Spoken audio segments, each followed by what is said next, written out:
We have stopped the shooting. That means much to the fighting men and their families, and it will allow some of the grievous wounds of Korea to heal. Therefore, I am thankful. The task now is to put the ceasefire agreement into full effect and get down to working out an enduring settlement of the Korean problem. I cannot find it in me to exult in this hour. Rather, it is a time for prayer, that we may succeed in our difficult endeavor to turn this armistice to the advantage of mankind.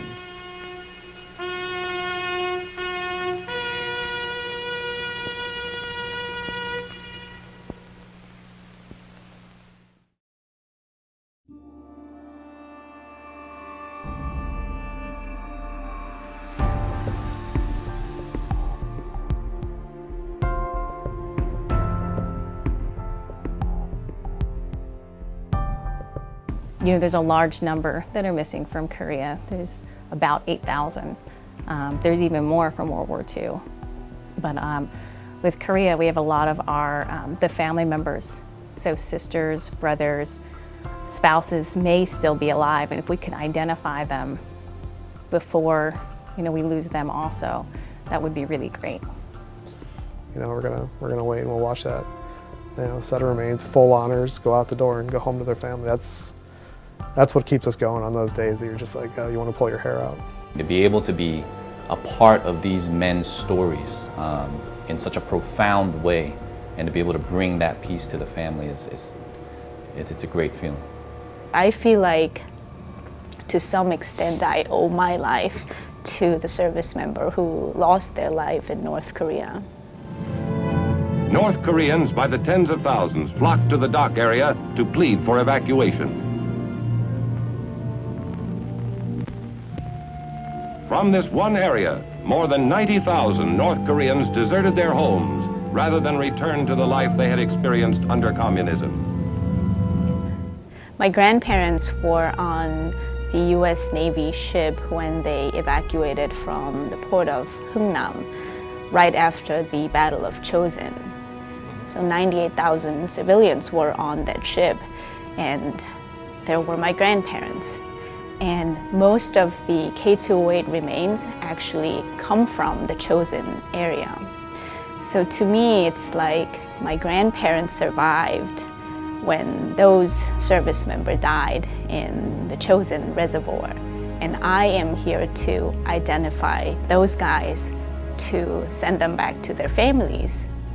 And that is very rewarding. It's beyond description.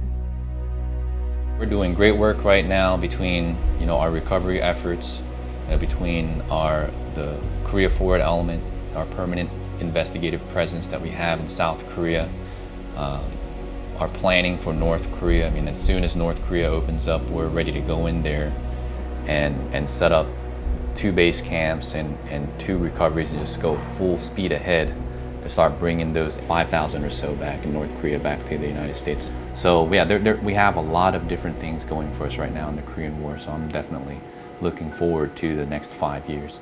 The project is called K208. It's dubbed K208 because we received 208 coffins or boxes from North Korea mostly back in the 90s. And the North Koreans gave us the box saying each box represents one individual. And that's what we're trying to identify.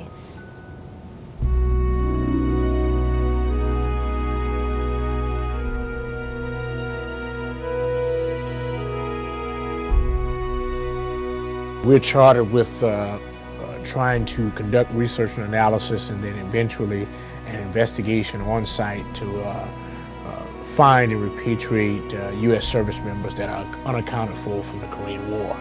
It's a very kind of scientific and a very intuitive process as well. Like if you got a collection of data that says, okay, well, based on this data, it looks like this individual is stuck on this hill somewhere. There's a preponderance of evidence, historical data, and literature that says that it's probably a 75% chance that he's here. Or back to the science, you plot them all on the map and it says, hey, we've got a cluster of individuals. So common sense says, hey, let's go to that cluster.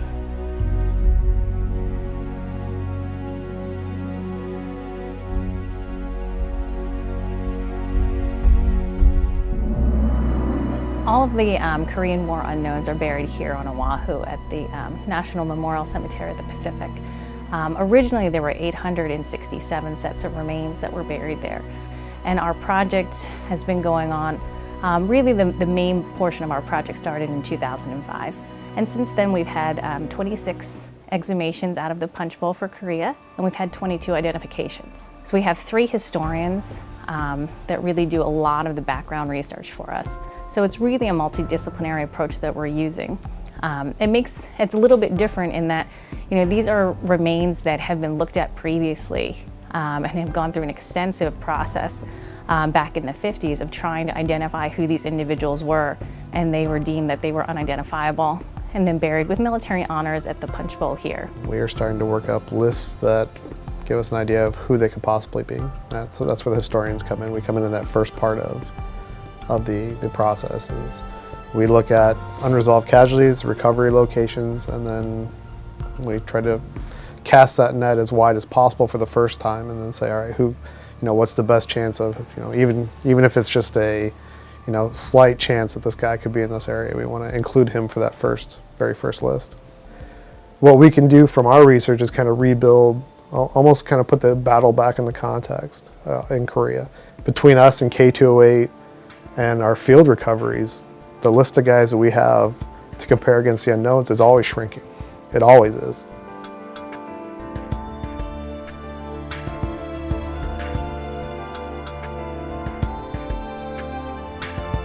Eventually, North Korea is going to allow us back in.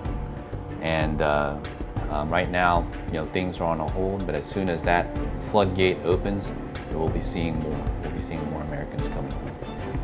We really need more photographs of our unresolved cases. So anyone that could send in particularly smiling photographs of soldiers, Marines, airmen, that would be great. And then if they have any medical records that may not be in their military record to make copies of and send in, that would help us greatly also. K208 is identifying many service members, and that's thanks to the family who donated their family reference samples. Because the more family reference samples we have, the better chance we have to identify a service member. We're always looking for a new way, a new angle, a new type of methodology in order to do the mission more effectively and efficiently, and that will get us to those individuals in a more rapid fashion. So we're not just sitting here resting on our laurels. We are feverishly working to come up with innovative ways to get to a level where we are more successful in finding unaccounted for service members from the Korean War. So.